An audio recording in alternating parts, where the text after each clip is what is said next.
ओम शांति। मित्रों, कर्मों के फल का ये दूसरा वीडियो है। एक माँ किस तरह से अपनी बेटी का घर उजाड़ रही है, आप सुने और समझें। कमेंट्स में ज़रूर बताएं। घटना है 16 अप्रैल 2023 की। एक पुत्रवधू की माँ ससुराल में पहुंचती है, चूँकि उसे बुलाया जाता है। उसकी बेटी को स्वयं बुलाती है। बात शुरू होती है। धमकियों के बाद पिता धमकी देता है, अनगिनत, वो अलग टॉपिक है। माँ कह रही है कि सब लोग उनकी बेटी की मौज लेते हैं। 11 बजे खाना सब लोग बनाकर खा लेते हैं दिन में। आप सोचें, बेटी सुबह उनकी 7 बजे घर से निकलती है और शाम को 7 बजे लौट कर आती है।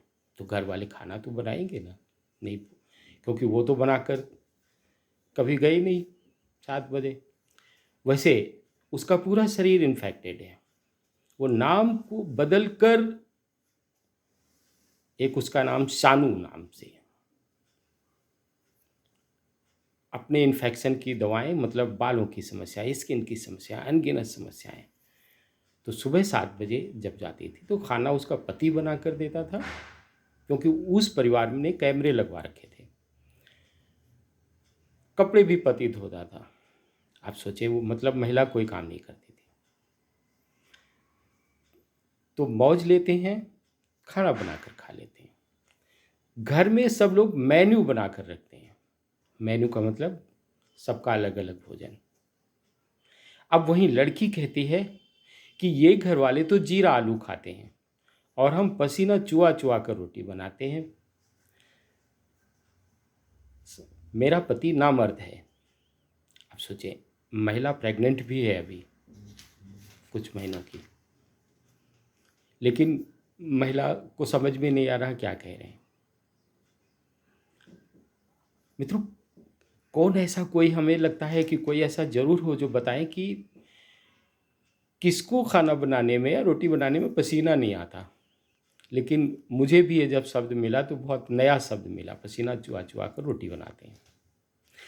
हम तो शादी करना ही नहीं चाहते थे, ये मेरे माँ बाप ने मेरी शादी करा दी। आप समझ रहे हैं? इसका मतलब है कि माँ बाप का केवल एक उद्देश्य था कि किसी तरह से किसी परिवार को फंसाओ, पैसे वसूल करो। क्योंकि लड़की रोज अपने पति से कहती थी कि 25 लाख रुपए, 25 लाख रुपए चाहिए। मतलब शादी के दिन से ही उसका 25 लाख रुपए का था। अब मैं बता दूं, माँ एक मसाला कंपनी में पाउच जो भरे जाते हैं वहाँ काम करती है। पिताजी उनके कहीं चाय बेचते थे। लेकिन शादी में उन्होंने खर्च किए 30 लाख रुपए। सोचने की बात है ना, कि उस परिवार को उन्होंने दिए 16 लाख रुपए कहाँ से आए। अभी तो कोर्ट में सारा केस चल रहा है। आगे साक्ष्य की बात आएगी तो स्वयं बताएंगे कि भाई 16 लाख रुपए उस परिवार को कहाँ से दिए, कैसे दिए। वैसे 377 जैसी गंदी धाराएं और 354 जैसी बिल्कुल बिना सोचे समझे धाराएं जो लिखाई हैं, उनके भी सबूत तो उन्हें देना ही पड़ेगा।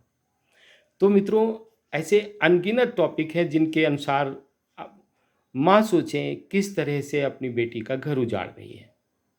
उसने कभी बेटी से ये नहीं कहते हुए, हम ये तो एक बार फ़ोन आया, बताया गया कि भाई बिटिया आज अमावस्या है, हल्दी तेल ना खायो। लेकिन वह शायद ये कभी परिवार वालों ने नहीं बताया कि बिटिया तुम कभी खाना वाना बनाती हो? खाना कैसे बनाएगी भैया, 7 बजे सुबह जाती है, 7 बजे शाम को आती है, तो खाने का तो कोई प्रश्न ही नहीं उठता। 7 बजे आने के बाद कौन खाना बना पाएगा?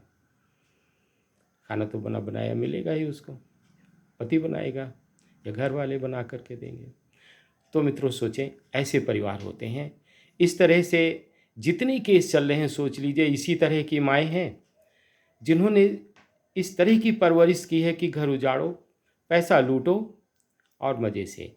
अब उसने हाई कोर्ट में चूंकि केस है उनका, इसलिए मांग की है कि एक घर और 20 लाख रुपया। सोचें, खोली में रहते हैं लेकिन उनको चाहिए सब कुछ। तो मित्रों, ज़रूर ध्यान रखें, इस तरह की किसी समस्या से यदि आप गुजर रहे हो तो ज़रूर मेरे से सलाह भी ले सकते हैं। मेरा नंबर है 9336227483।